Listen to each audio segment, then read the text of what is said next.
Vamos recomeçar. Tem alguém que está aqui, que não estava aqui na primeira parte, que chegou agora? Ok, bastante gente. Ok.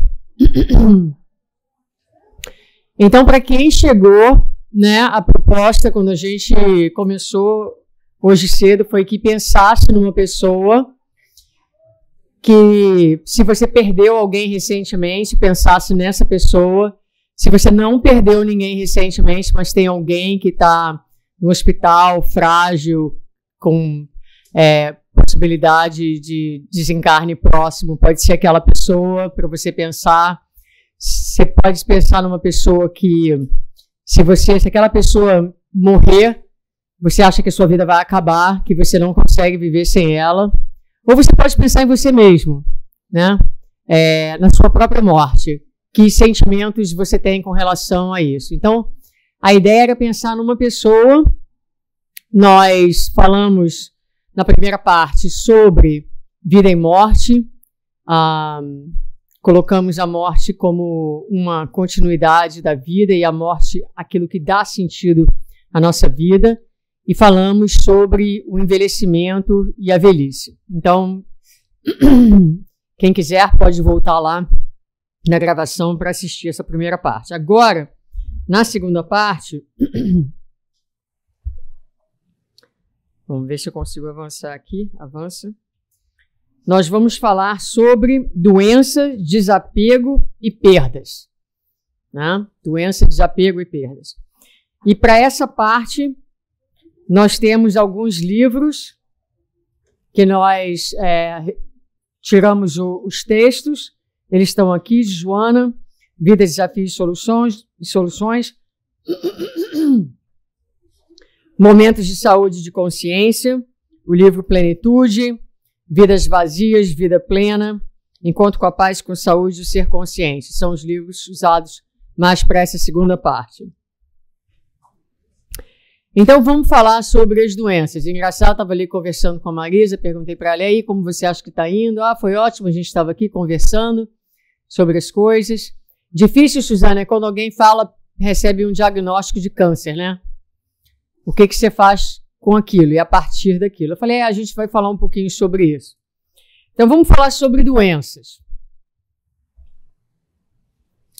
No livro Despertar do Espírito, Joana vai dizer, cada dia no currículo carnal é mais um dia próximo da desencarnação. A gente falou sobre isso na primeira parte, né? A gente não sabe quando será a nossa desencarnação.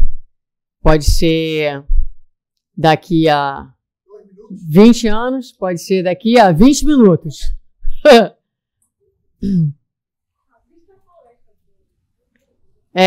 Tem que assistir o início, hein? Bom, aí a pessoa fala assim, não, agora eu estou com uma doença, vamos dizer que seja câncer, qualquer outra doença. Na medida em que a gente vai envelhecendo, não a gente pessoalmente, mas a sociedade vai envelhecendo, algumas doenças são bem características da velhice. Por exemplo, Parkinson. Você sabe que o número de pacientes com Parkinson vai aumentar substancialmente. Por quê? Porque o Parkinson ele se torna mais prevalente a partir de 85 anos de idade. Então, há um aumento do número de casos de Parkinson a partir de 85 anos de idade. Como a gente está vivendo, né? Eu tenho paciente que tem 106 anos, né? Então, sim, e não é são vários, 104, 105, 106. Então, 85 está novo, né? Mas o corpo já fica mais vulnerável ao aparecimento dessas doenças. Aí a pessoa fala assim, bom, estou com essa doença, será que eu estou pagando alguma coisa do passado? Né? Será que é kármico? E a resposta é, sei lá, né? A resposta é, pode ser e pode não ser. Agora, naturalmente, algumas doenças vão ser realmente kármicas. Elas são parte do processo kármico. É disso que Joana vai falar aqui, quando ela diz assim, na sua condição de veste transitória, a matéria é a forma que conserva as marcas inscritas no perispírito em decorrência das atitudes morais e comportamentais transatas. Então, a matéria, ela é como uma tela onde a nossa bagagem espiritual, as nossas necessidades, ela vai se projetar nessa tela. O corpo vai manifestar, né, alguns dos distúrbios que a gente traz no nosso psiquismo e que em determinado momento da nossa vida, o panorama da nossa existência, digamos assim, se torna propício para a eclosão daquele distúrbio que vai acontecer na forma de uma doença. Ela vai dizer, em consequência, chega o momento em que essas matrizes abrem o seu secário e liberam os impositivos depuradores dos erros. Então, é como se chegasse aquele momento ideal que o psiquismo, ele abre os portões para que esses cobradores do passado saiam a campo, né? E vão se expressar, não raro, em enfermidades de diagnóstico difícil e complexo, em doenças degenerativas irreversíveis, em transtornos neuróticos e psicóticos variados, sempre de acordo com as necessidades evolutivas do ser. Isso é que é importante a gente pensar. Sempre de acordo com as necessidades evolutivas do ser. Vai chegar um momento, vai chegar um mundo onde nós estaremos vivendo, onde o nosso patamar moral evolutivo vai ser outro. Consequentemente, o nosso corpo físico também vai ser menos grosseiro, vai estar mais depurado. E essas doenças kármicas que a gente experimenta hoje, que são tão constrangedoras e geram tanto sofrimento, não mais irão existir. Principalmente as doenças degenerativas progressivas. Elas existem ainda porque a gente precisa se moralizar, se evangelizar, se espiritualizar. Então, por conta do estágio evolutivo da nossa humanidade, onde nós estamos, nós ainda lidamos, elas vêm de encontro às nossas necessidades espirituais. Não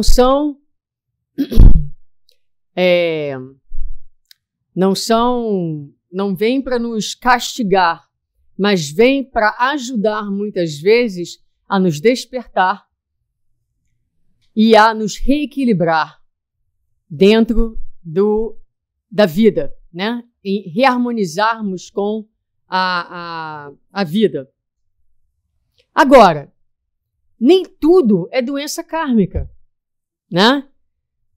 Não faz muita diferença saber, na verdade, se a doença é por causa de hoje, é por causa de ontem. A doença está ali, ela é mensageira, ela tem alguma coisa para a gente aprender. E isso é que é o importante. Mas nem tudo é doença kármica. Ela vai dizer para a gente que as enfermidades fazem parte da programação natural da vida. À exceção das expiações mais confrangedoras, os processos de envelhecimento orgânico, acompanhados das carências de energia, facultam a manifestação de muitas doenças que fazem parte das necessidades evolutivas do espírito. Então, como eu estava falando antes, o corpo vai ficando mais enfraquecido. O tanque vai esvaziando, ou seja, nós temos menos reservas para fazer os reparos.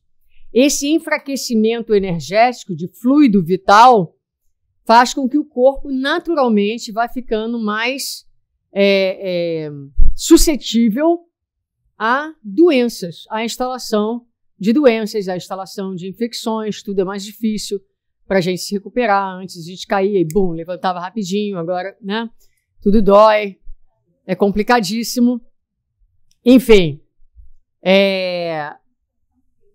mas o importante a gente lembrar é que, estando num corpo físico de matéria, parte das vicissitudes dessa existência corporal é que esse corpo, ele, né, está suscetível à desintegração, às doenças, e não é necessariamente porque a gente fez alguma coisa no passado e está pagando por algo que a gente deve, como tão comumente é colocado.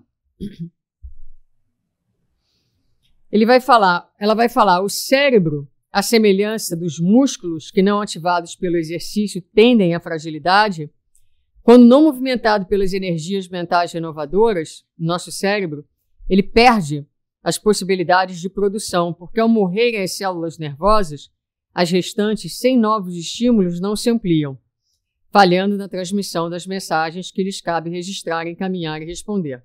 Então, aquela simplesmente falando um pouquinho desse processo de envelhecimento do cérebro, e aqui a importância da gente se manter ativo, né? Porque é o estímulo que faz com que as conexões aconteçam, mas ainda assim, chega uma hora que o cérebro também não vai dar conta. Então, processo natural de declínio. E ela vai dizer, assim, a vida física enganosa na aparência, rápida nas alterações profundas. Muitos problemas são decorrentes da intemperança humana, dos hábitos viciosos, da alimentação desorientada, do abuso das forças e da aplicação descontrolada das energias. Então, às vezes, é resultado natural da vida. Às vezes, é resultado da nossa falta de cuidado com o corpo, né?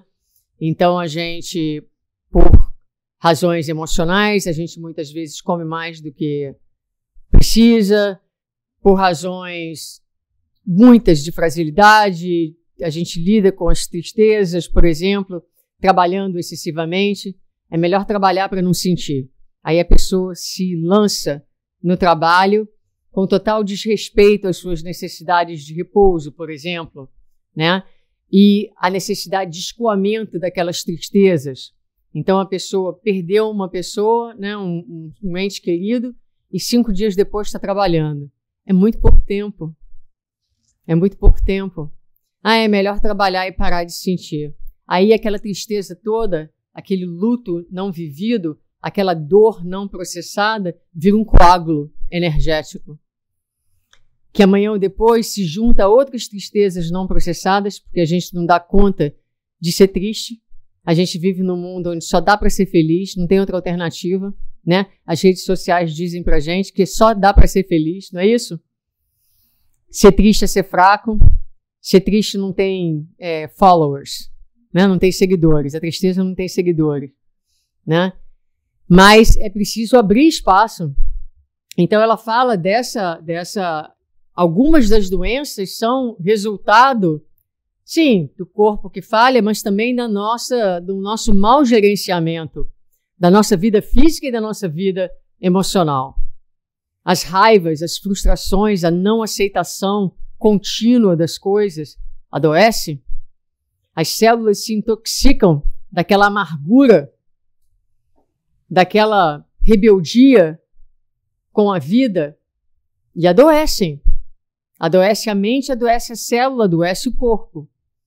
Então, a importância da nossa higienização, não só do corpo, mas da mente, dos pensamentos, do coração, a evangelização da alma.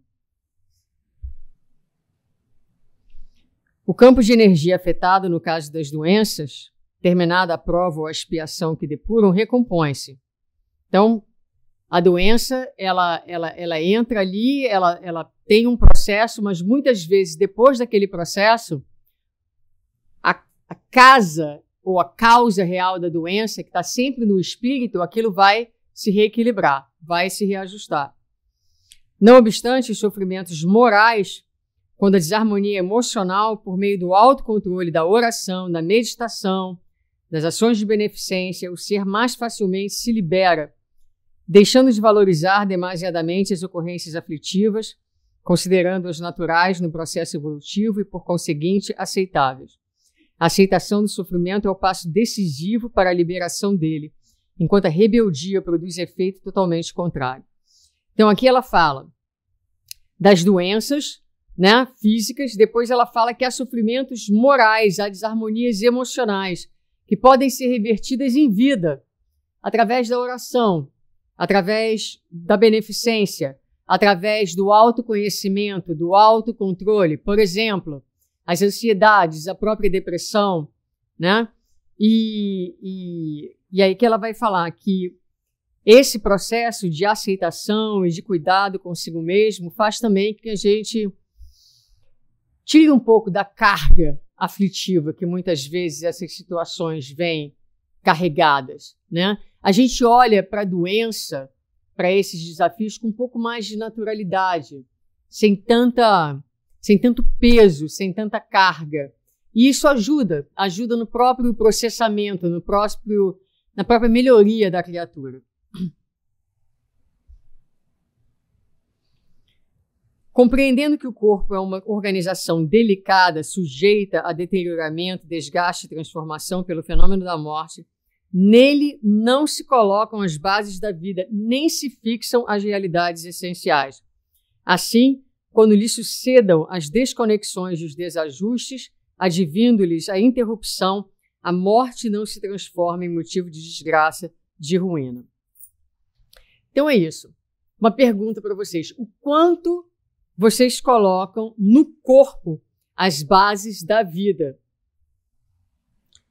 O quanto que o corpo... Vamos traduzir isso para um português mais simples. O que o seu corpo representa para você? Se o seu corpo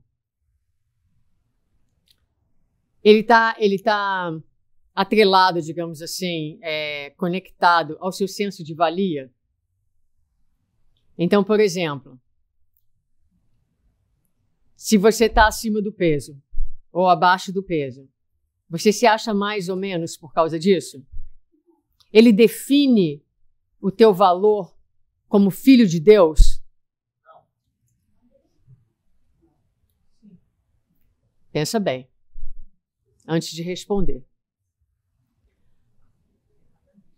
A beleza física define o teu valor? Vamos fazer o seguinte, eu queria que cada um respondesse para si mesmo silenciosamente, para que a gente não se distraia. É um momento de cada um consigo mesmo, não é para dividir com o público. Então, quanto você investe? Então, por exemplo, a medicina hoje tem 1000 recursos para nos ajudar a, por exemplo, parecermos mais jovens. E não há nada errado com isso. A medicina é o braço de Deus na Terra. O que acontece é quando você busca um procedimento cirúrgico para alterar o seu corpo.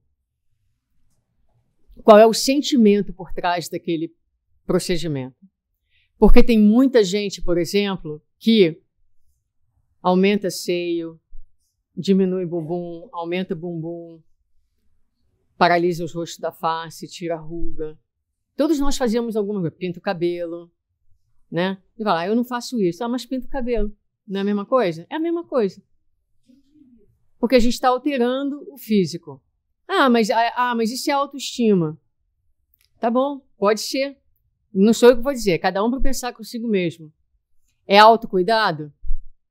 Mas o que te move verdadeiramente quando você faz isso? E se você não puder fazer? Você vai se sentir menos? Você faz isso, você está buscando a aprovação das pessoas, a sua própria aprovação? Você acha que as pessoas vão gostar mais de você porque você está mais bonita?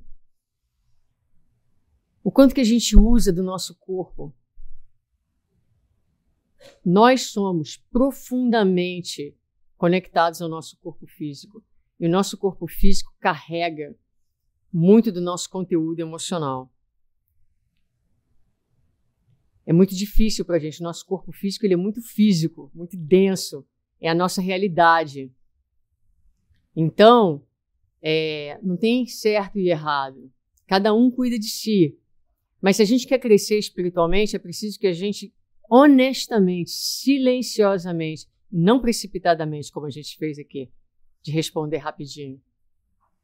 Isso não é coisa para resposta rápida. Isso é coisa para a gente parar e pensar e sentir, né? Para que a gente vá fazendo pazes com o nosso corpo. Então, eu gostaria de ter um corpo perfeito. Por quê? Por quê? O desejo de ter um corpo perfeito fala do teu desejo de ser perfeito. Quando a gente desgosta de uma parte do nosso corpo, Aquela parte do nosso corpo é a projeção daquilo que a gente desgosta em nós. O dia que a gente faz as pazes com quem nós somos em essência, a gente faz as pazes com o corpo que tem. Não que a gente não vai cuidar desse corpo, entendam? Não estou aqui fazendo uma apologia ao descuidado com o corpo físico, mas estou fazendo um convite à reflexão sobre o que nos move, o que está por trás das nossas ações, o que está por trás do significado de uma pele mais esticada, de um cabelo que não é branco, o que está por trás, o que isso significa para você. É importante porque muitas vezes que a gente vê as pessoas fazem cirurgias, fazem alterações e continuam depois deprimidas. Porque o problema não era o corpo. Nunca foi. Nunca foi. Aquele corpo era uma projeção, na verdade, né? O problema está dentro, é interno, é psicológico, é espiritual. Então, se a gente lida com esse problema, pronto, a gente faz as pazes com quem a gente é, onde a gente está. Então, isso aqui que ela fala, não se colocam as bases na vida, nem se fixam as realidades essenciais no corpo físico. Isso é importante para ajudar a gente no processo de envelhecimento, para ajudar a gente com o fato de que o nosso corpo está se decompondo a cada dia, né? E quando a gente faz as pazes, então, com isso, né, com as doenças, elas são parte da vida, o corpo está se fragilizando, a gente vai, então, poder entrar agora na outra parte, que é o desapego. E aí eu trouxe um pensamento que diz, teme a morte aquele que não se apega ao desapego. Ó, a gente tem que se apegar, o único apego que a gente tem que ter é ao desapego, né? E aí a outra pergunta é, o quão apegado nós somos à vida, às coisas, às pessoas. Se a pessoa fala assim, não sou apegado a nada. Ah, mas não é nenhuma coisa material. Ah, mas não quero deixar minha mãe, meu pai e meus filhos. Então é apegado, né? Que eles não te pertencem. E Joana vai dizer no livro Rejubila-te em Deus que desapego é vida. Então, da mesma forma que a gente conversou hoje de manhã, a ideia da morte, pensar na morte, falar da morte, abraçar a morte, nos faz mais vivos. Também, quanto mais a gente deixa as coisas irem, mais vida a gente tem. O apego limita o nosso viver. Aí a gente vai falar aqui do desafio com relação ao desapego. Há razões pela qual a gente é apegado às coisas, inclusive a vida na carne, né? Ninguém quer morrer, espero, né? Em geral, as pessoas não querem morrer. Eu até brinco, digo assim, eu estou esperando assim, pacientemente, vou assim esperar até o fim, mas eu acho que vai ser legal partir. Porque, gente, já falei isso aqui outras vezes, a vida no plano espiritual, esse negócio de você não sentir fadiga física, né? É uma beleza, não tem que dormir. Eu acho ótimo isso também, porque eu acho que dormir é uma perda de tempo. Falta tempo, falta um minuto para fazer o que eu preciso fazer.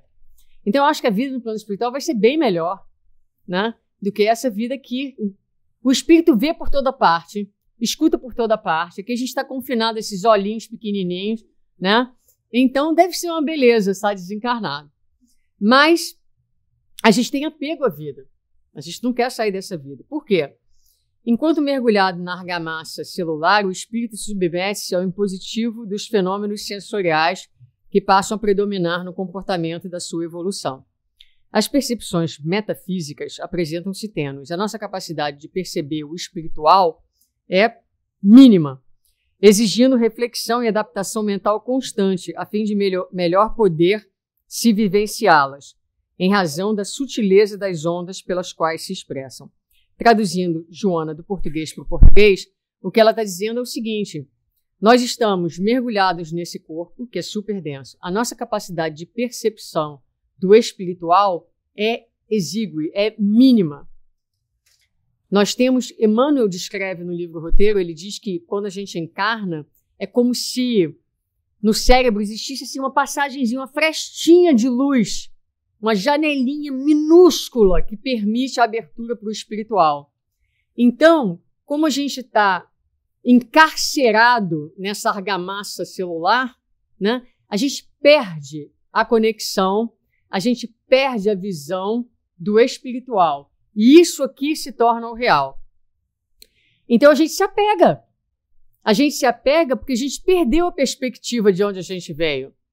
Porque esse mundo espiritual que a gente fala tanto, ele fica uma coisa meio abstrata, meio longínqua, né? A gente se apega naquilo que a gente vê. Então, ela está explicando aqui que essa é um dos desafios do desapego, né? É difícil a gente se desapegar quando a gente está tão encarcerado e conectado com essa matéria.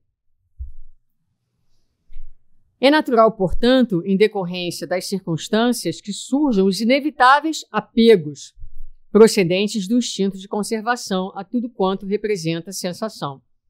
Então, o instinto de conservação, que é um instinto natural de Deus, também tem a sua atuação. Ou seja, não fosse pelo instinto de conservação, a gente ia cair fora mais rápido, né? Mas é natural, é importante até que a gente tenha medo de morrer.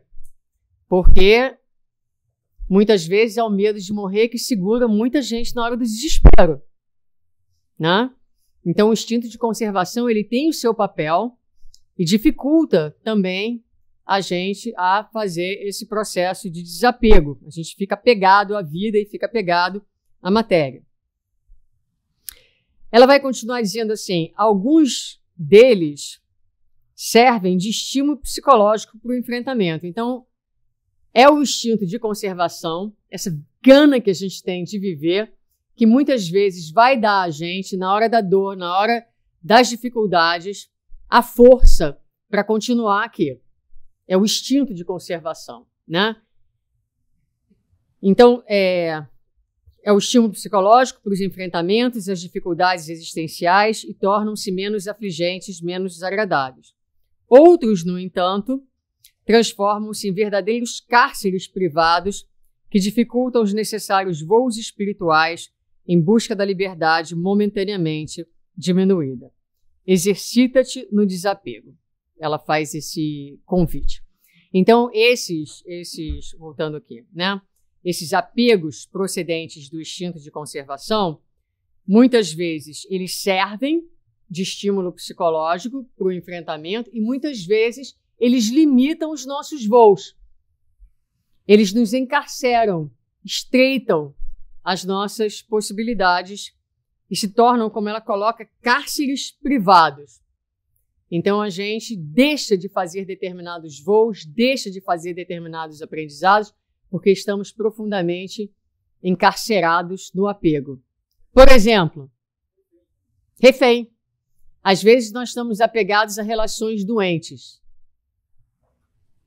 É uma forma de apego, né? Às vezes a gente está apegado a determinadas circunstâncias que a gente já tem uma noção de que não nos servem mais. Mas a gente não consegue desapegar. Então, pensar as mil maneiras onde nós temos apegos a determinadas coisas, a determinadas situações. Às vezes a gente fica numa situação miserável que a gente tem apego àquela situação.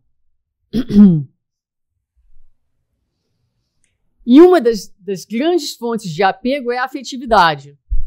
Porque às vezes quando eu falo assim, apego, as pessoas sempre vão mais rapidamente para o apego às coisas materiais. Mas a gente também tem apego às pessoas. A afetividade se apresenta como fator fundamental, deve ser repensada. Porque o outro, aquele a quem se apega, segue adiante, possui também o seu devir, e nem sempre poderá permanecer retido nos laços mais nobres ou mais poderosos como se apresentam. O desapego deve constituir-se proposta essencial para a conquista da harmonia interior. Então, gente, aqui o exercício é o seguinte. Nós somos apegados aos nossos familiares. A gente fala, meu pai, minha mãe, meu filho, minha filha, meu esposo, meu marido, né? Esse pronome possessivo fala no nosso apego. Então, notícia para vocês. Teu esposo não é teu esposo, tua mulher não é tua mulher, teu filho não são teus filhos, teus pais não são teus pais. Espiritualmente falando, eles não são, eles estão. Estão temporariamente. Quem são eles? Irmãos, e é assim que a gente vai pensar. Nossos pais, nossos filhos são espíritos imortais que se matricularam no curso da evolução, em trajetórias únicas.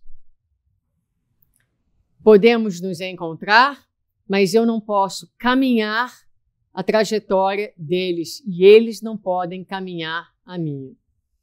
Estamos temporariamente dentro de uma oficina, que é a nossa família, que é o nosso lar, mas vai chegar um momento em que eles vão partir. Inevitavelmente. Ou nós iremos partir, inevitavelmente. Não é? Então, quando mais cedo a gente falava da imortalidade, trazer a imortalidade para o nosso dia a dia é olhar para estes que estão nossa família e pensá-los espíritos imortais como nós. Ora, nós nascemos em uma família e deixamos a nossa família, muitos de nós, para vir para esse país. Por quê? Porque apesar de nós pertencermos àquela família, nós somos, cada um de vocês, é um espírito imortal com uma trajetória única que precisou sair. Por qualquer razão. O que aconteceu com os vínculos, com os laços, com aqueles que ficaram para trás? Se romperam? De forma alguma. De forma alguma. Assim também com a morte. Cada um vai partir no seu momento para um país distante, para dar conta da sua vida, da sua trajetória, da sua jornada evolutiva. E o que acontecerá com os laços de amor? Permanecerão. Porque uma vez estabelecidos, o amor uma vez estabelecido, consolidado, jamais se perde. Ainda que a gente não veja. Quem aqui não tem amigos que pertencem a uma outra encarnação dentro dessa encarnação? A gente não vê por 20, 30 anos, aí encontra com a criatura e parece que foi ontem. Por quê? Porque é uma relação sólida, um amor construído, verdadeiro. Então a gente encontra e aquilo volta tudo porque nunca foi. Porque nunca foi. Assim também com a morte. Tudo que foi construído, que é sólido, que é amor, não conhece tempo, não conhece distância. E aqueles que se foram vivos nos aguardam. E vivos que estão se relacionam conosco, ainda que nós muitas vezes não consigamos perceber. Então, é preciso pensar na nossa vida de relações assim. A gente ama, mas a gente sabe que a gente também está junto temporariamente, vai chegar um momento que a gente vai se separar e, depois de separados, teremos sempre a possibilidade de nos buscarmos. Nos buscarmos. Há no Evangelho segundo o Espiritismo, né, uma passagem, penso que no capítulo 6, mas já não tenho certeza, onde os espíritos falam exatamente isso. Que para os espíritos que se amam não há tempo e nem distância. Eles se buscam, as almas que se amam se buscam no espaço. É muito linda essa passagem. Exato, exato. Então o desapego em uma relação é provavelmente o mais real tipo de amor. Vamos pensar nisso? O desapego em uma relação é provavelmente o mais real tipo de amor. Seu filho quer ir morar num outro estado, porque ele pensa que aquilo é o melhor para ele, ou quer voltar para o Brasil, né? Quem ama, liberta ou prende? Liberta. Sem chantagem emocional, vamos combinar? Porque libertar chantageando emocionalmente mata a pessoa que está saindo, não? Então, o amor liberta. Por quê? Porque o amor quer que o outro cumpra a sua missão. Seja feliz. Siga o seu destino. Às vezes é um filho, às vezes somos nós, não é? Quando eu já falei isso aqui também, mas quando eu vim para cá, com 24 anos, minha mãe falou para mim, naturalmente eu não vim para ficar, eu vim com uma oportunidade de trabalho. Mas eu tinha 24 anos, eu era bem jovem, vinha por 2 anos, ia deixar o Brasil naquelas circunstâncias, foi doloroso, né? E minha mãe falou para mim, minha filha, vai, porque, e chegando lá, faça para você uma outra família. Encontre uma outra mãe, outros irmãos, outros avós, porque quem é a nossa família, né? Jesus. Quem é minha mãe? Quem são meus irmãos? Então a gente mantém os vínculos, mantém a relação de amor, mas a gente vai construindo, porque o objetivo da encarnação é a ampliação dos laços de amor e de afeto. E a gente vai estendendo a nossa família universal. Esse é um conceito de imortalidade no dia a dia. Então, o desapego em uma relação é provavelmente o mais real tipo de amor. E se eu estou numa relação afetiva e a pessoa com quem eu estou me relacionando decide ir embora para ficar com outra pessoa? Se você amar aquela pessoa realmente e verdadeiramente, você vai desejar que ela seja feliz, porque o amor deseja a felicidade do outro. Caso contrário, não era amor, era alguma outra coisa. Mas amor na expressão mais profunda, saudável, né, e espiritualizada, o problema é que o nosso amor é um amor espiritualizado, né? É um amor em progresso, né? Mas o amor espiritualizado entende que ninguém pertence a ninguém e o que o mais importante é que as pessoas sejam felizes. Então, o desapego deve constituir-se proposta essencial para a conquista da harmonia interior. Quanto mais a gente enche o nosso viver, as nossas relações, desse senso de imortalidade, mais leveza a gente experimenta na vida, né? Mais tranquilidade, mais harmonia.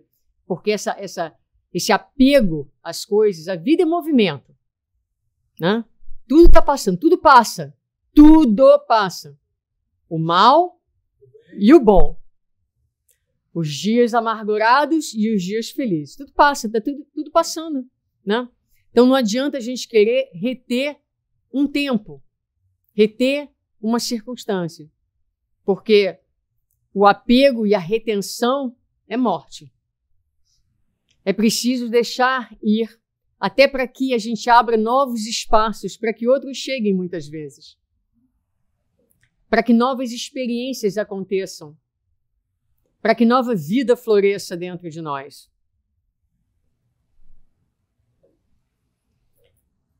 E ela vai continuar dizendo, o ser humano é imortal em sua realidade, transita em roupagem de fraca proteção, porquanto, embora sendo resistente a muitos incidentes, infecciona-se com uma ponta de qualquer instrumento insignificante quando contaminado por micro-organismos nefastos. Aprende a ser livre de coisas e aparências. Mesmo aquele que amas podem ficar contigo até a borda da sepultura. A partir dali, cada qual segue seu rumo. Então, estamos preparados para deixar o outro ir, né? E aí eu volto à imagem, para quem estava aqui mais cedo, a imagem da borboleta. A gente vai estar na dor ali da partida daquele ente querido, mas a gente vai imaginar aquela borboleta rompendo o casulo, voando e vai se alegrar, porque ele completou a sua jornada. Há também no Evangelho segundo o Espiritismo, capítulo 5, já falei desse capítulo umas 500 vezes aqui, leiam quando chegar em casa. No capítulo 5 do Evangelho segundo o Espiritismo, bem-aventurados os aflitos. Se há duas pessoas presas e chega o momento da libertação de um, e aquele então é libertado da prisão, o outro que fica Qual deve ser a postura dele? Ele ainda tem mais 5 anos de pena a cumprir. Ele diz o que para o que está indo? Ah, não, fica aqui comigo mais 5 anos. Me faz companhia aqui até eu terminar meu termo. Não, né? Fala assim, vai, aproveita, em 5 anos eu te vejo. Né? Arruma a casa para quando eu chegar. Assim também com a morte. Está na hora das pessoas irem, entenda que a morte é libertação. Entenda que a vida aqui é uma vida de presídio. Entende? Aquele que completou o seu tempo, a gente tem que estar feliz por ele. E dizer assim, na nossa dor, né, legítima, no nosso luto, vai arrumando a casa que eu estou chegando. Vai arrumando a casa que eu estou chegando. E lembrar o que ela coloca aqui, porque a gente fala assim, ah, não, mas eu estou... Quem falou? A nossa amiga que está linda, ótima, com os 80? Quase lá, né? Mas a gente nunca sabe. Um dia a gente está bem, bem, bem. Aí, como ela fala, toca na pontinha insignificante de um objeto contaminado. No dia seguinte, está no hospital com infecção generalizada. Essa é a fragilidade no nosso corpo. É assim. Basta uma coisa insignificante. E toda essa fortaleza que a gente acha que tem, sucumbe. Sucumbe. Então é preciso... Isso é para quê? Para dar angústia? Não. É para dar felicidade. Que a gente está aqui, né? Saudável, podendo, pensando. E dar gana para a gente viver mais, melhor, a cada dia, a cada momento. Lembrando de que todos os nossos afetos continuarão com a gente até a borda da sepultura. E vai chegar um momento em que a gente vai continuar a nossa vida sem eles. E a gente vai falar um pouquinho de como a gente vai continuar a nossa vida sem eles. Vamos fazer uma prática. A gente fez algumas práticas hoje de manhã, assistimos um vídeo. Então agora eu quero que você pense numa pessoa que você pense assim, nossa, o dia que essa pessoa morrer vai ser muito difícil, porque eu tenho uma relação de muito amor, de muita, assim, proximidade, é uma pessoa muito amiga, pode ser mãe, pode ser pai, pode ser... Pensa numa pessoa, assim, que você ama muito e que um dia ela vai morrer, né? Como todos nós, ela vai morrer antes de você. E aí você vai olhar agora, quem quiser fechar o olho, pode fechar o olho, mas você vai trazer na sua mente a imagem dessa pessoa e com os olhos do espírito imortal, você vai dizer para ela mentalmente, eu te vejo como alguém diferente de mim, separado de mim. Eu sei que você é um espírito imortal. Eu sei que você é único. Eu honro o meu amor por você e a minha conexão, mas eu também honro a sua jornada. Meu amor honra a sua felicidade e se rejubila, se alegra no teu caminhar, crescer e cumprimento da sua missão. Eu te liberto para ser feliz. Pode abrir o olho. Então esse exercício simples é um exercício que eu gosto de fazer. Às vezes olho para os meus filhos e penso, né? Eles são espíritos imortais. Eu sou grata a Deus que me deu a oportunidade de tê-los por alguns anos, né? Quantos anos a gente fica com os filhos dentro de casa? Costumava ser 17, 18, né? Agora 25, 35, mas por um tempo, né? Então, eles são espíritos que nos são emprestados. Deus nos empresta estes espíritos por um tempo para que a gente colabore com a obra da criação, dando àqueles espíritos o melhor e depois soltando para que eles cumpram as suas missões de espíritos imortais. A gente devolve os filhos à vida. a gente devolve os filhos a quem eles pertencem, a Deus. Assim também vamos fazer com os nossos pais, se tudo seguir a ordem natural das coisas, né? Deus permitiu que nós nascêssemos seus filhos, mas eles cumpriram a sua missão. Agora, nós seguimos como? Nós seguimos como? O dia que nossos pais se vão, honrando as suas memórias, mantendo-los vivos em nós. Como? Vivendo no dia a dia o legado que eles nos deixam. As suas experiências, tudo aquilo que a gente aprendeu, que a gente observou, a gente passa para frente. Então, esse tomar dos pais e devolver a vida é como a gente mantém os nossos amados vivos em nós e através de nós. É como nós honramos as suas existências. Não é levantando estátuas, não. É mantendo-los vivos através dos seus exemplos. Então, deixar ir, deixar o outro ir, trazer esse conceito, integrar esse conceito no nosso viver para que a gente viva com mais tranquilidade. Vamos falar sobre as perdas.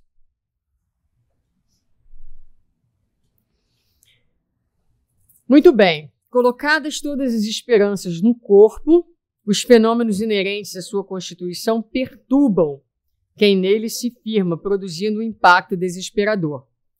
Desse modo, a ocorrência é resultado de uma educação, uma formação cultural materialista, mesmo que sob o disfarce espiritualista. Eu gosto disso, porque nós somos espiritualistas, né? Mas somos materialistas. Somos materialistas. O quanto de espiritualismo a gente traz, o quanto de imortalidade a gente traz no nosso dia a dia, né? A gente se apega muito às coisas, os nossos valores estão muito na carne ainda. As pessoas ligam-se a correntes religiosas sem vinculação emocional nem aprofundamento racional do seu conteúdo. E face a esse comportamento, a morte se lhes apresenta como sendo a grande destruidora de planos, de anseios e realizações. Então a gente ainda pensa na morte de uma forma materialista. Vou dar um exemplo e vou provar a vocês que esse é o caso. Quando morre alguém jovem, o que a gente fala? O que as pessoas falam? Tanta coisa para viver, né? O futuro para frente, né? Morreu tão jovem, né? Aí tem pessoas que questionam a justiça de Deus, né? Tá tudo errado, tá tudo às avessas. Falta de fé e mais do que isso, falta de entendimento, né? Falta de entendimento. Então, vamos olhar isso. É interessante que ela fala aqui. As pessoas ligam-se a correntes religiosas sem vinculação emocional nem aprofundamento racional. O que a gente está fazendo hoje aqui é um pouquinho dos dois. A minha proposta é que a gente não só pensasse a morte, mas também fizesse um trabalho emocional. Por isso os nomes, por isso os exercícios. Porque não basta saber, é preciso sentir. É preciso sentir a imortalidade, é preciso sentir, se dar conta. Quando eu penso na morte, quando eu penso nas perdas, o que eu sinto? Para onde vai a minha frequência cardíaca? Para ver se, depois que eu sair daqui, metabolizar um pouco mais disso, a minha frequência cardíaca está mais tranquila, né? Quando estou lidando com esses problemas. Não há prazo nem determinismo absoluto de tempo, dependendo de inumeráveis razões para que o ciclo que começou se encerre. Assim, a morte é inevitável e o sofrimento que ela gera resulta da má interpretação dos objetivos da vida. Olha só, má interpretação dos objetivos da vida, né? Então, falar sobre morte, falar sobre o sentido da vida é importante. Por quê? Eu já sei. Sabe mesmo? Sabe até onde? O nosso saber é raso. A gente sabe e não sabe. A gente sabe e se esquece. A gente sabe, mas não faz. Então, é um saber raso, como eu falo. Então, tem que falar de novo, tem que ficar falando. Tem que ficar falando, tem que ficar martelando. de tal forma que aquilo vá se enchendo tanto do nosso psiquismo que acaba transbordando, como eu falei, em crença, né? Em saber. Eu já não creio na imortalidade, eu sei da imortalidade, eu me sei imortal. Esse é o objetivo. E ela vai falar então pra gente da dor da perda, né? Olha só, dor alguma, com tudo isso que eu falei até agora, eu estou falando aqui há horas, né? Mas com tudo isso, como eu disse antes, o Espiritismo não vai, sinto muito, tirar a dor da perda. E Joana vai dizer, dor alguma é comparável àquela que surge depois da desencarnação de um ser querido. Ceifando a alegria de viver de quem fica no corpo, assinala profundamente os sentimentos de amor, deixando vigorosas marcas no campo emocional. Então, não vem dizer, eu sou espírita. Outro dia um amigo bem querido, palestrante espírita, eu falei para ele, perdeu a mãe não tem muito tempo.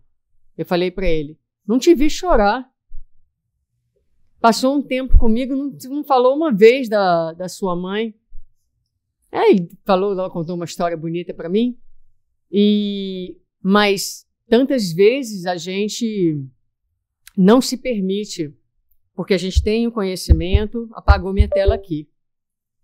Porque a gente tem o conhecimento e a gente diz para a gente mesmo que não tem razão para ficar chorando, que os nossos seres amados estão vivos, que a morte não existe. Só que aquela presença física que não está ali mais com você, sabe? Aquela pessoa que você ligava todo dia a 1h da tarde, aí chega 1h da tarde, putz, não tem mais para quem ligar, né? Aquela pessoa não está lá mais para atender o telefone do outro lado. Isso é dor. A ausência física deixa um vazio enorme no nosso viver. Não há como negar essa dor, não há como não fazer, é preciso, é necessário fazer o luto dessa perda. E Joana diz aqui, eu disse mais cedo no Livro dos Espíritos, voltou. No Livro dos Espíritos, eles dizem lá, a dor, a perda de alguém é uma prova para nós desse estado evolutivo que nós estamos. É justo, então, que se chore as ausências, que se interrogue em silêncio a situação dos que partiram, extravasar a dor, chorar, reviver episódios, orar, são recursos valiosos para lidar com a morte. Mas o meu pai morreu já tem 1 ano e eu ainda estou chorando. E quem disse? Onde é que está escrito? Em que manual está escrito por quanto tempo? Em nenhum. Até porque nós somos muito cruéis, às vezes, no nosso julgamento com relação ao outro. Porque a minha relação com meu pai foi uma, mas a tua relação com teu pai é outra. A nossa história de vida é uma, a tua é outra. Eu não sei da tua. Eu não sei o que teu pai representava na tua vida. Eu não sei se ele foi um pai próximo ou distante. Eu não sei se tem traumas ou não tem traumas nessas histórias. Então, cada luto, ele tem a perda, mas tem a história, tem o contexto, tem as emoções, e é individual a experiência do luto. Nenhum luto é igual a outro luto. Porque não há uma relação com uma outra, porque as relações são feitas de 2 pessoas com histórias, com trajetórias específicas. Então ninguém pode dizer para ninguém, ei, chega, deu, né? Deu. Não. A pessoa sabe se deu ou se não deu. Cada um tem seu tempo para extravasar, para chorar, para reviver. E muitas vezes o que acontece no luto, como nós somos muito ineficazes para lidar com o nosso luto, quando nós temos uma perda, essa perda não é processada por inteiro. Quando vem a próxima perda, morreu alguém muito querido. A gente não processou aquela morte de forma adequada. Aí morre o passarinho. Aí você desaba. Mas é só um passarinho. Não, é o passarinho, a dor do passarinho, mais a dor do ente querido que não foi processada e que agora está sendo revivida no passarinho. E aí o luto, a dor do luto vai só aumentando, porque a gente não se permitiu processá-lo de forma adequada. Quando a morte, agora vamos falar das perdas precoces. Quando a morte passa por um lar, torna-se detestada por arrebatar o ser, loução, jovem ou enfermo querido, ou arrebanhá-lo cruelmente mediante a tragédia de um acidente, de um crime, da hediondez. Ainda assim, a morte é a grande libertadora, que propõe o descortinar de horizontes felizes ao viajor que, recuperado dos débitos antes contraídos, prepara-se para receber aqueles afetos que virão mais tarde. Então morreu mais cedo. Ah, meu Deus, tinha um futuro brilhante, Esse rapaz, eu contei aqui, uma das minhas funcionárias perdeu um irmão. Perdeu um irmão no acidente de moto, 30 anos. Ele morreu no sábado, na sexta-feira seguinte, e abriu o novo restaurante dele. Olha que dor, né? Olha que dor. E aí ela, muito desesperada, e aí ela falava exatamente do futuro, dos planos, né? De tudo que ele tinha organizado. Realmente difícil. Mas ainda é uma visão materialista. Porque lá no livro do Evangelho ele vai dizer assim: você está realmente querendo comparar o futuro da terra com o futuro do céu?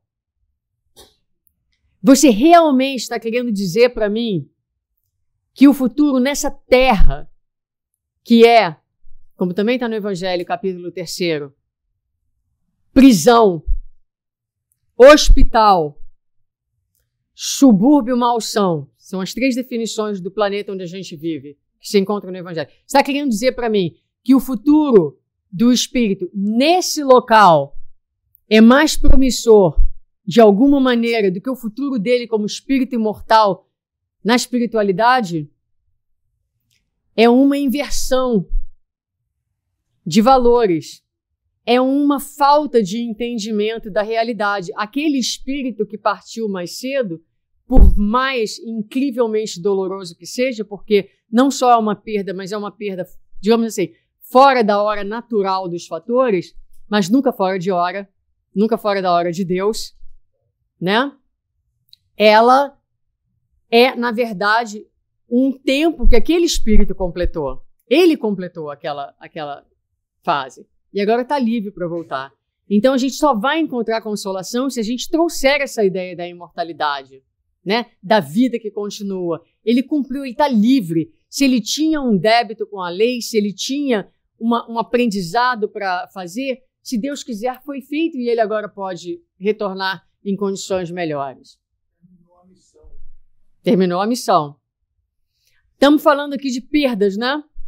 E Joana vai dizer: o verbo perder na conceituação imortalista se encontra deslocado. Só se perde o que se tem e ninguém pertence a outrem. As pessoas não deixarão de prosseguir porque pela lei de probabilidade sempre chegará o momento de todos. Então não se perde o que se não tem, não vai se perder se não se tem, né? Como eu falei, a gente não tem ninguém. Então a gente não pode perder. E não se perde verdadeiramente. Porque quando a gente fala assim, Maria morreu. Não, Maria não morreu. O corpo de Maria morreu. Maria continua viva, né? Então até a maneira como a gente fala denuncia o nosso materialismo. Eu perdi minha mãe. Perdeu nada, né? Minha mãe morreu. Não, o corpo de mamãe morreu. Mamãe continua viva. Parece uma bobagem, parece um trocadilho, mas se a gente começa a falar isso e começa a repetir dessa forma, você vai vendo que aquilo vai realmente se integrando. E você é como se aquela verdade, ela fosse crescendo dentro de você e você fosse tomando conta do seu ser, né? E você começa verdadeiramente, você sai da crença e você passa verdadeiramente a saber que aquilo é a realidade. Diga. Perde fisicamente ganha mais. Porque essa pessoa agora está em espírito. Onde a gente chamar a pessoa, ela vem. Porque ela nos ama. Então o espírito está em todo lugar, vem para o ombro. É uma perspectiva. É uma perspectiva. Espírita que eu acho. É a perspectiva espírita, sem dúvida. Mas, mais uma vez, ela não. Porque eu não há um risco. Há um risco. É usar a perspectiva espírita com sabedoria. A gente pode falar isso, acreditar nisso, é verdade, é consolo, mas uma coisa não necessariamente tapa a outra. Então, quando eu falo isso, o que isso faz é me dar esperança, é me dar consolação, mas não vai necessariamente, eu vou dizer, não tem razão porque eu vou ficar triste, porque agora mamãe está sempre comigo. Antes mamãe não estava comigo, mamãe estava no Brasil e eu aqui. Agora mamãe não precisa mais pagar avião, né? Não tem mais que lidar com a passagem, ela vem a qualquer hora. Ué, não é a mesma coisa. Não é a mesma coisa, porque antes, quando eu queria ver mamãe, eu pegava o avião e ela dava um abraço nela. E eu tenho saudade de abraçar a mamãe fisicamente. Não tem nada como quando eu chego no Brasil, minha mãe abre a porta e me abraça. Sentir o corpo dela, dar um abraço. Você vai me desculpar, mas nenhuma teoria espírita diminui essa dor. Agora, a gente se alegra, mamãe cumpriu, mamãe tem uma vida, mamãe trabalhou, mamãe cumpriu a sua parte, ela foi o tempo dela, eu vou continuar, e sim, vou chamá-la pelo pensamento, e sim, vou senti-la, vou ter a intuição, mas eu não quero que a gente, por favor, não quero que a gente entre no risco de usar uma coisa para, digamos assim, minimizar, é a palavra que eu estava procurando, minimizar a outra. Então, contanto que a gente tenha cuidado com isso, está tudo certo. Vamos prosseguir. A morte de um ser amado, em razão disso, não deveria acarretar desespero, antes alegria, especialmente se a sua foi uma existência digna. Então, a gente está nesse trabalho, né, gente? A gente sente a tristeza natural, mas a gente pensa, como espírito imortal, puxa, que bom, completou. Às vezes a gente gosta de dizer, e fala, e com certeza acontece, a festa no céu, né? Então, mamãe agora foi, papai foi, imagina, os meus avós, aqueles que antecederam, né? A gente fica aqui na tristeza, assim, meio para baixo, mas a festa no céu. Deplora-se não poucas vezes a morte de uma pessoa boa e a permanência de uma má. Outra coisa, né? Que acontece com a morte. Mas era tão bom e morreu. E ficaram essas pestes todas para trás. Você, inclusive, peste. Né? Porque quem precisa ficar é quem precisa trabalhar. Né? Se a pessoa era boa e morreu, puxa, que bom, né? Não precisou ficar aqui tanto tempo. Minha avó materna morreu com 72 anos, eu penso. Ou 4. Muito nova. Muito nova. Mas ela cumpriu a tarefa dela, né? Cumpriu a tarefa, mereceu. Não precisou ficar aqui tanto tempo. Então, a gente procura fazer o exercício de pensar nisso com alegria. Muitas vezes não vem naturalmente, tá? Muitas vezes a gente não se sente alegre naturalmente, mas a gente vai fazendo exercícios, está tudo certo. Vamos esperar isso.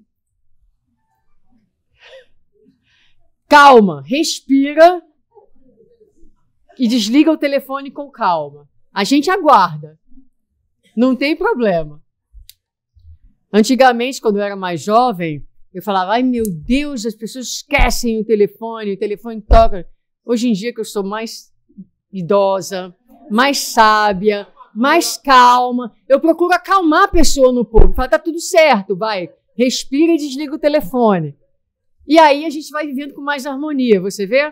Porque quando você se irritava e lançava um pensamento pestilento para a criatura na plateia, né? Péssimo. Agora não, você tem mais calma, já entende mais as pessoas. Eu também esqueço meu telefone, né? Essas coisas todas. Muito bem.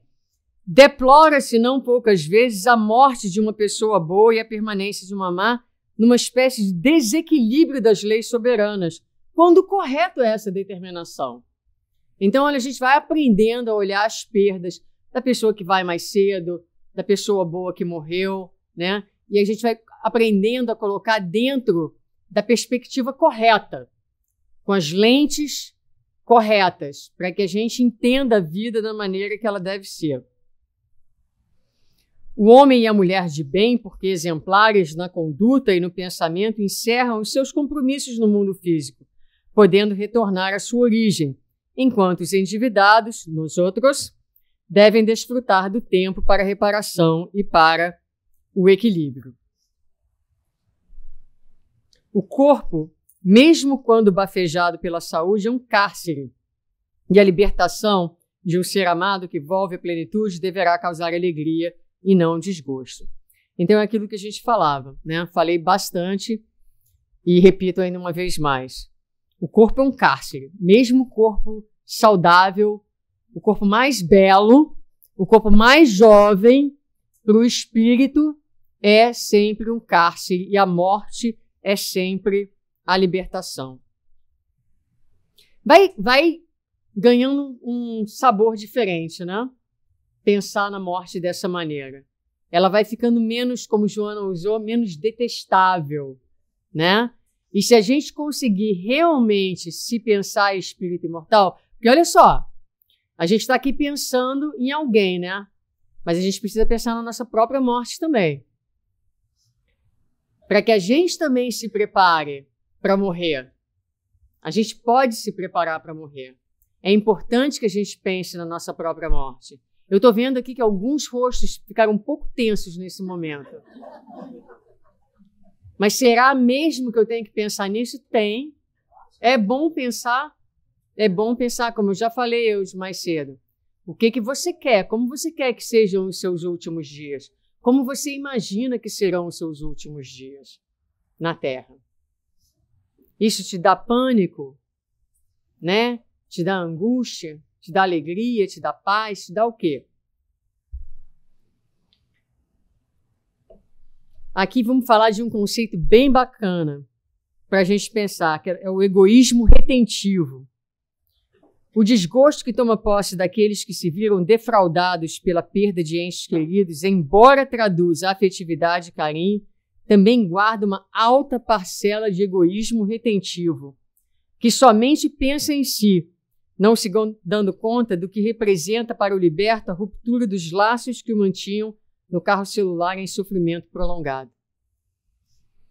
É amor? É amor. Mas é egoísmo também, né? Ela fala aqui, ó, traduz afetividade e carinho. Sim, é amor, mas é um amor que prende.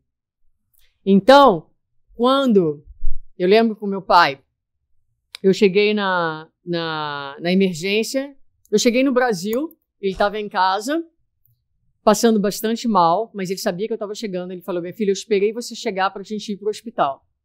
Então, eu cheguei, botei as malas, fui com ele para o hospital, de onde ele não saiu.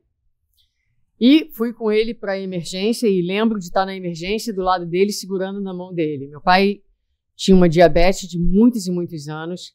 Ele furava para ver a glicose. Fez isso por tantos anos que perdeu completamente a sensibilidade nas pontas dos dedos, começou a tomar insulina em partes diferentes do corpo, a picar em partes diferentes do corpo, e passou por um sofrimento muito grande. E eu segurava a mão dele e ele falava assim, eu não aguento mais tomar picadas, tomar injeção, não aguento mais essa dor.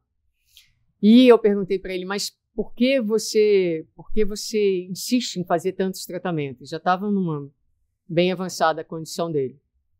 E ele falou assim, eu faço pela minha esposa. Né? Então a preocupação dele, não estou dizendo que ela o retinha, mas a preocupação dele com quem ia ficar e talvez, né, muitas vezes a gente acaba querendo, no nosso amor, egoísmo retentivo, manter a pessoa que já está pronta para ir. Porque chega uma hora que a gente vai receber um diagnóstico final. Se a gente não tiver um ataque do coração e morrer de forma súbita, muitos de nós vai receber um diagnóstico final. No diagnóstico final, é aquele diagnóstico que já realmente não há mais o que fazer, né? Não estou falando, eu acabei de receber um diagnóstico de câncer, vou lutar para ver. Não. Foi feito tudo, já não há mais o que fazer. Então, chega uma hora que a criatura, ela precisa aí tomar uma decisão. E a decisão é em torno da qualidade da vida que ela quer viver naqueles momentos finais. Porque ela pode optar por continuar tentando, fazendo coisas que não vão necessariamente mudar o quadro, talvez estender por mais uma semana, um mês, ou ela pode dizer, não, eu agora quero o conforto e a paz. E ali aqueles últimos momentos vão ser investidos em relações, em fechamentos, em preparação, em pacificação, né? E aquilo me tocou muito, me marcou. Recentemente, ano passado, meu filho machucou o pescoço, eu tive que levar ele para emergência. Quando eu entrei na emergência, eu olhei a emergência, me lembrava a emergência daquele hospital. Me tomou uma tristeza. Aquilo tudo voltou assim, né? Porque aquilo me marcou, aquela dor. E foi uma das razões pela quais eu quis começar a fazer esse trabalho e falar para as pessoas que é preciso que elas pensem o que elas querem. Porque vai chegar, para que esse momento não chegue na vida de vocês, quando vocês já estão incapacitados de fazerem as decisões corretas. E alguém vai fazer por você sem saber o que você realmente desejava, o que é importante para você naquele momento. Pode ser você mesmo, pode ser um familiar, né? Então, é egoísmo, porque você não está pensando no outro, você está pensando em você. Você não está colocando o bem-estar do outro. Você está colocando o que você quer para você. Então, muitas vezes as decisões são tomadas pelo que eu quero. Eu quero manter aquela pessoa, mas aquela pessoa está pronta para ir. Tantos e tantos casos, a pessoa com 90, 95 anos, uma demência já completamente avançada. Não, eu quero que faça tudo. Eu quero que ressuscite. A gente fala para a pessoa, mas olha, se for ressuscitar a sua mãe, vai quebrar todos os ossos do tórax dela. Ela vai morrer dentro de uma situação de muita dor. Não, mas eu quero que faça tudo. Jesus amado, a dificuldade de deixar que a vida tome seu curso e que a morte aconteça de forma natural e tranquila. É para a gente pensar. A saudade do falecido, o luto e a preocupação com a sua situação no além são fenômenos naturais, resultantes das provações necessárias ao amor, que devem ser sublimadas devido à ausência física do falecido e todas as suas implicações. Então, parte das provações do amor, né? A saudade. A gente sente saudade, mas a gente também sente certeza de que aquele amor é sólido, foi construído. E como a gente falou, a gente aprende, a gente aqui, nós que somos imigrantes, né? Que mesmo longe, o amor continua. Então, a gente vai aprendendo a solidificar o amor para além do momento em que a gente vê, do momento em que a gente abraça, a gente vai entendendo que o amor é muito mais do que isso. Mais 5 minutinhos para a gente terminar. Quando a perda não é lidada de forma saudável, ela leva à depressão. Então, o vazio da ausência de outrem, que lhe constituía uma razão de alegria, de segurança, de bem-estar, de felicidade, transforma-se em angustiosa interrogação a respeito do sentido da vida, em si mesma, em face daquele desaparecimento que lhe dá a impressão de aniquilamento. Então, mas eu sou espírita, eu não vou achar que a pessoa desapareceu, que deixou de existir. Mas, às vezes, como a gente estava falando lá no apego, a razão da nossa vida está tão associada àquela pessoa que dia que aquela pessoa vai, né? O que sobra? Diga. Só ausência e felicidade. Se você foi capaz de construir uma felicidade que vai também para além daquela pessoa, porque as pessoas se vão, mas o sentido da vida continua, aí é que está. Muitas vezes, o sentido da vida da pessoa está nos outros, nunca pode estar no outro. O sentido da vida tem que estar em você mesmo. A tua vida tem que ter propósito, independente de quem está à tua volta. Cada um de nós tem que ter projetos pessoais. Eu penso nisso. Eu sou casada há 25 anos, né? Espero ficar casada mais 25, 50, né? Vai que ela vai antes de mim. Eu penso nisso. Porque às vezes quando ela viaja, a gente tá meio, tudo fica meio sem graça. Não tem a mesma graça.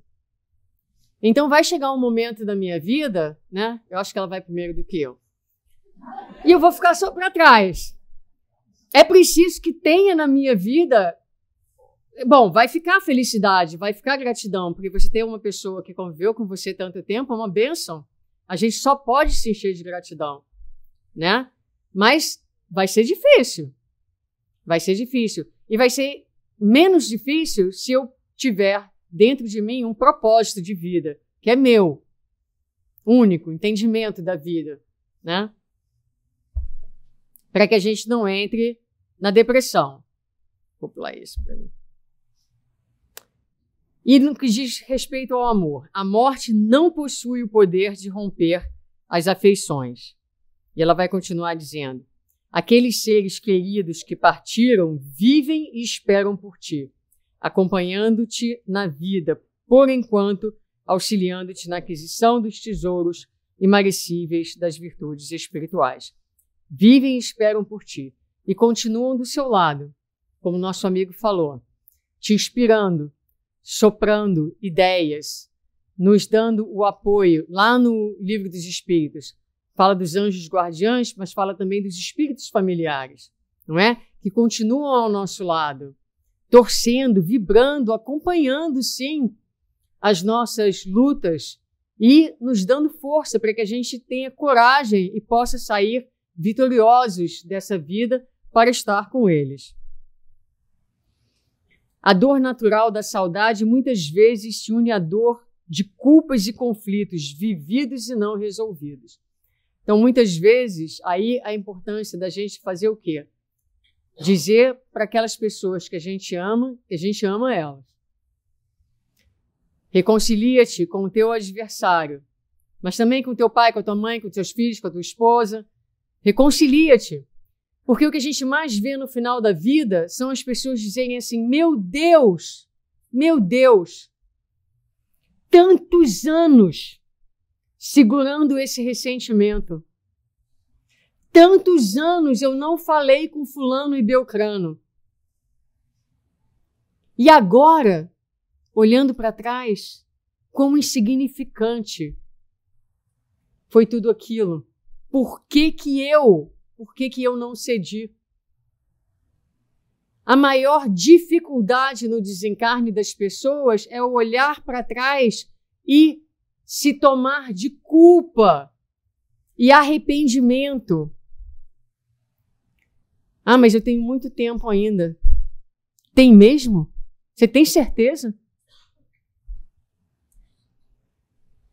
Então, essa fala, ela é importante porque, não vai dar para fazer tudo. Nós temos bloqueios dentro da gente que às vezes nos limitam naquilo que a gente pode fazer, mas faz o teu melhor. Porque quando chegar no fim da vida, você vai olhar para trás e vai dizer: não foi perfeito, mas pelo menos eu tentei fazer tudo o que eu pude. E às vezes, como eu falei, são querelas, são coisas pequenas que nos distanciam dos nossos familiares, dos nossos amigos. Mas na medida em que a vida vai passando, a gente vai redimensionando todas as coisas. E coisas que pareciam tão importantes se tornam tão incrivelmente insignificantes. Mas você não precisa esperar estar no leito da morte para olhar para essas questões. Olha agora, olha hoje. Quando sair daqui, pensa. Tem alguém que você precisa ligar e dizer: ei, tem muito tempo que eu não te digo isso, mas eu amo você. Diz. Tem alguém que você acha que você pode pedir desculpas? Peça. Mas e se você tiver certo e a pessoa está errada? Pede a si mesmo. Porque no final do dia, não é sobre quem está certo e sobre quem está errado. No final do dia é: estamos juntos ou não? Né? As relações são mais importantes do que estarmos certos ou estarmos errados. Sempre, sempre serão. Se estás ferido pela saudade que decorre da ausência física de alguém amado que a morte arrebatou, enxuga o pranto do coração e sorri feliz ante a expectativa do reencontro que ocorrerá após a tua viagem de volta. Em sua homenagem, ama e serve, evocando-o com a ternura e reconhecimento pelos instantes felizes que ao seu lado vivestes. Então, essa maneira da gente passar pelo luto e superar o luto, né? Ama e serve. Ama e serve em nome daquela pessoa, com gratidão no coração. A dor da morte é suavizada pela gratidão, pela esperança do reencontro e a certeza de saber que os mortos vivem. Esse é o grande sentimento, né? Eu falei aqui um pouquinho antes, para a gente, esse é o último slide, a gente vai encerrar, é o grande sentimento. Então, recapitulando a nossa manhã até agora, a morte não existe, só a vida. Somos espíritos imortais, mergulhando na carne, saindo da carne, sempre através dos renascimentos, dentro e fora da carne. A importância de pensarmos na morte, falarmos da morte. Como é que a gente se prepara para morrer? Vivendo. Vivendo bem, vivendo pleno, vivendo lembrando de que isso aqui é um tempo para todos nós. Nos desapegando das coisas, nos desapegando das pessoas, amar, mas entender que ninguém nos pertence. Nutrindo a fé de que a vida continua. Mas, acima de tudo, para aqueles que estão lidando com as perdas, que o sentimento de gratidão, nós podemos lamentar aqueles que foram, ou podemos dizer, meu Deus, obrigada, obrigada, pela oportunidade que me destes de ter passado 1, 2, 5, 15, 20 anos com essa pessoa. Obrigada pela oportunidade que me deste de, nesta reencarnação, ter tido essa mãe, ter tido esse pai, ter tido esse filho que partiu por estes anos, por essa convivência, por tudo que eu aprendi, por tudo que eu ganhei, por tudo que eu cresci, pelas dádivas dos momentos felizes, pelas dádivas dos momentos difíceis, pela oportunidade de ter este ente na minha vida, que me permite hoje ser quem eu sou, uma versão melhor, porque ele esteve comigo, porque ele compartilhou essa caminhada comigo. Por todos estes momentos, Senhor, a minha gratidão. E que eu seja digno deste amor. E que possa continuar a honrar e festejar esta existência através da minha própria existência. Através da minha gratidão. Que esse legado continue na Terra, florescendo, frutificando e fazendo que a vida seja a minha e as dos outros que comigo caminham cada dia melhor. Muito obrigada.